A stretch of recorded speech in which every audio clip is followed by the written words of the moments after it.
জিলহজ মাসের ৯ তারিখের ফজর থেকে শুরু করে ১৩ তারিখের আসর পর্যন্ত আমরা তাকবীরে তাশরিক আমরা পড়ি। এটা আল্লাহর কোরআনের এই আদেশের আওতাভুক্ত। আযকুরুল্লাহ ফি আইয়ামিন মা'দুদাত, নির্ধারিত দিনে তোমরা আল্লাহকে স্মরণ করো। তো এই জিলহজ মাসের ৯ তারিখ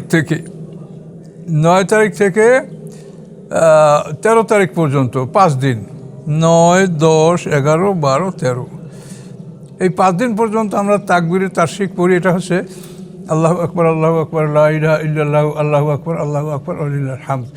যারা জামাতের সহিত নামাজ আদায় করবে তাদের জন্য এটা সবার পড়া ওয়াজিব। এরপরে যারা জামাতে নামাজ পড়েন, যেমন নারীরা অথবা যদি কোনো পুরুষ একাকী নামাজ পড়ে, তার জন্য এটা পড়া সুন্নাত। তো ওয়াজিব হোক আর সুন্নাত হোক, আপনি পড়লে সব পাবেন, কাজে এটা আপনি কোনোভাবে ত্যাগ করবেন না। তো এই তাকবীরে তাশরিক ফজরের নামাজের ৯ তারিখের ফজরের নামাজ থেকে শুরু করে, ফজরের নামাজের পরে এটা শুরু করবেন এবং ১৩ তারিখের আসর পর্যন্ত এটা পড়া, এটা আমাদের জন্য ওয়াজিব। তাকবীরে তাশরিক এটার সাথে ওই আয়াতের সম্পর্ক, আযকুরুল্লাহ ফি আইয়ামিন মা'দুদাত, নির্ধারিত কয়েকটা দিনে তোমরা আল্লাহকে স্মরণ করবে। তো এই তাকবীরে তাশরিকের ইতিহাসটা আমি আপনাদেরকে বলতে চাচ্ছি। এর ইতিহাসটা হচ্ছে হযরত ইব্রাহিম আলাইহিস সালাম হজের সূচনা পৃথিবীতে নূহ আলাইহিস সালামের প্লাবনের পরে ইব্রাহিম আলাইহিস সালাম থেকেই হজের আবার নূতন করে সূচনা হয়েছে এবং সব কিছু ইব্রাহিম আলাইহিস সালাম থেকে, কাবা ঘর নির্মাণ, তারপরে অন্যান্য যা কিছু সব কিছু ইব্রাহিম আলাইহিস সালাম থেকে, ইব্রাহিম আলাইহিস সালাম, মা হাজারা, ইসমাঈল আলাইহিস সালাম, এদেরই সমস্ত কর্মকাণ্ডের সাথে হজ এবং কোরবানিটা সম্পৃক্ত। এটা আপনারা একটু চিন্তা করলেই দেখতে পাবেন। হজ, কোরবানি সব কিছু ইব্রাহিম আলাইহিস সালাম, ইসমাঈল আলাইহিস সালাম, মা হাজারা, কাবা ঘর নির্মাণ, তাও এগুলি সব ইব্রাহিম আলাইহিস সালাম, আমাদের জাতির পিতা, এটা তার সাথে সম্পৃক্ত। এই তাকবীরে তাশরিকটাও ইব্রাহিম আলাইহিস সালামের সাথে সম্পৃক্ত। সেটা হচ্ছে যে ইব্রাহিম আলাইহিস সালাম যখন স্বপ্ন দেখেন যে আমি, আল্লাহ তাকে দেখাচ্ছেন যে ইন্নী আযবাহুকা, ইব্রাহিম আলাইহিস সালাম স্বপ্ন, ইয়া বুনাইয়া ইন্নী রাআইতু ফিল মানামে আন্নী আনা আযবাহুকা, হে বৎস, আমি স্বপ্নে দেখছি যে আমি তোমাকে জবাই করছি। তার স্বপ্নটা ছিল এই যে তিনি তার সন্তানকে জবাই করছেন, ইসমাঈল আলাইহিস সালামকে জবাই করছেন। ইসমাঈল আলাইহিস সালাম ছাড়া তার অন্য কোনো সন্তান তো ছিল না, যেহেতু ইসহাক আলাইহিস সালাম জন্মগ্রহণ করছেন ইসমাঈল আলাইহিস সালামের 13 বছর পরে। তো এখন এই স্বপ্ন দেখার পরে ইব্রাহিম আলাইহিস সালাম প্রথমে পশু কোরবানি করেছেন, মনে করেছেন যে আমি স্বপ্ন দেখেছি কোরবানি, তাহলে আমি স্বপ্ন অনুযায়ী আমি কোরবানি করি। কিন্তু এই পশু কোরবানি করার পরেও তিনি পুনরায় এই স্বপ্ন যখন দেখেন, তখন শেষ পর্যন্ত তিনি নিশ্চিত হন। তো এখানে তাফসীরকারকরা এবং ঐতিহাসিকরা বলেছেন যে ইব্রাহিম আলাইহিস সালাম সর্বপ্রথম আরাফাতের দিনে, অর্থাৎ জিলহজ মাসের ৭ তারিখে তিনি এই স্বপ্ন দেখেন, ইয়ামুত তারবিয়া। এই তারবিয়া শব্দের অর্থ স্বপ্ন দেখা, আর তারবিয়া শব্দের অর্থ হলো উটকে খাদ্য দান করা, উটকে তৃপ্তি দেওয়া, তারবিয়া রাবুন। তো যেটাই হোক, দুটাই এই শব্দ দ্বারা দুটো অর্থই নেওয়া যায়। তো ইব্রাহিম আলাইহিস সালাম যদি 7 তারিখে স্বপ্ন দেখে কোরবানি করেন, তো করেছেন 8 তারিখে, এবং 9 তারিখে তিনি জিনিসটা নিশ্চিত হয়েছেন যে আসলে আমি যত কোরবানি করি, আমি যা স্বপ্নে দেখেছি ওটাই আমাকে করতে হবে, যে আমার সন্তানকে আমার কোরবানি দিতে হবে। তো এই বিষয়টা নিশ্চিত হয়ে তিনি ইসমাঈল আলাইহিস সালামের কাছে এসে তাকে বললেন, ইয়া বুনাইয়া।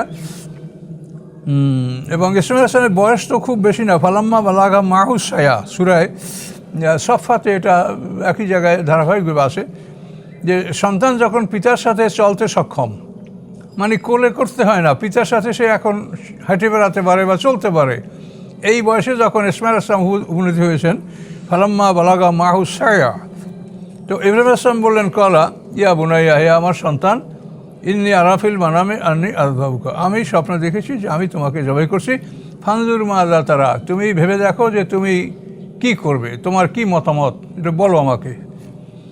তো এটা বলার পরে ইসমাঈল আলাইহিস সালাম বললেন, ইয়া আবা তেফাল মা তুমার। ইসমাঈল আলাইহিস সালাম বললেন, হে আমার পিতা, আপনি করুন যা আপনাকে আদেশ দেয়। ইয়া আবা তেফাল মা তুমার, হে পিতা, আপনাকে যা আল্লাহ আদেশ করেছেন আপনি সেটা করেন। সাতাজিদুনি ইনশাআল্লাহু মিনাস সাবিরিন, অচিরেই আপনি আমাকে ধৈর্যশীলদের অন্তর্ভুক্ত হবেন, আমি ধৈর্যহারা হব না।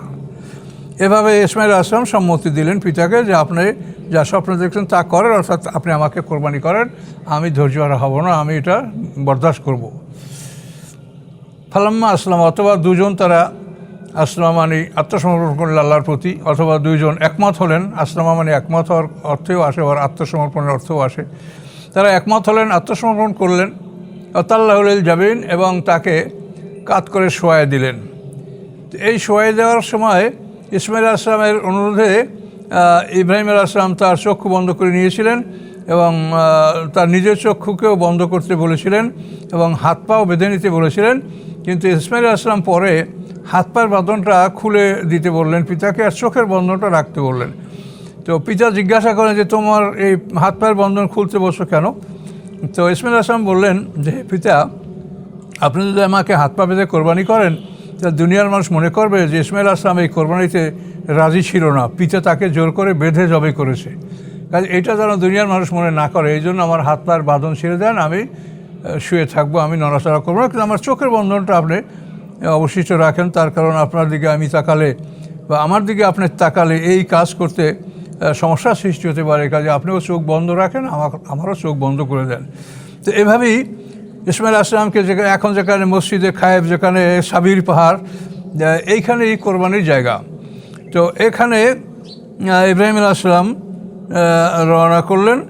রওনা করার পরে প্রতিমধ্যে তাকে শয়তান জামরাতুল আকাবা, যেখানে উপস্থাপন করা আছে প্রতীক, জামরাতুল আকাবা বড় শয়তানের প্রতীক।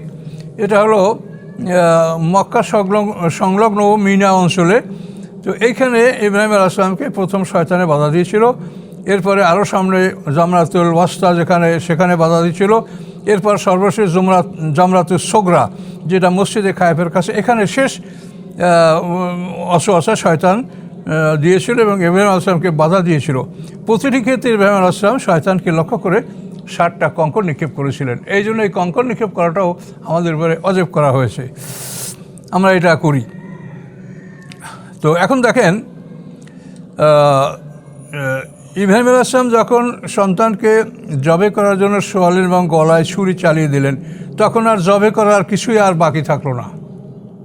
জবের জন্য এটাই কাজ, যে পশু বা যে বস্তু জবে করা হবে তাকে শোয়ে গলায় ছুরি চালিয়ে দেওয়া। আল্লাহ বলেন, না দেই না হুয়াইয়া ইব্রাহিম, আমি তাকে ডাক দিয়ে বললাম, হে ইব্রাহিম, সাদ্দাক্তার রুইয়া, তুমি তোমার স্বপ্ন বাস্তবায়িত করেছো, তোমার স্বপ্ন বাস্তবায়িত হয়েছে, তুমি স্বপ্নকে বাস্তবায়িত করেছো। ওয়াকাযালিকা নাজিল মুহসিনিন, এবং এইভাবেই আমি সৎকর্মশীলদেরকে মুক্তি দিয়ে থাকি। ওয়াফাদাইনাহু বিযিবহিন আযীম, এবং আমি তাকে বড় একটা জবার বিনিময়ে আমি ইসমাইল আসলামকে মুক্তি দিয়েছিলাম।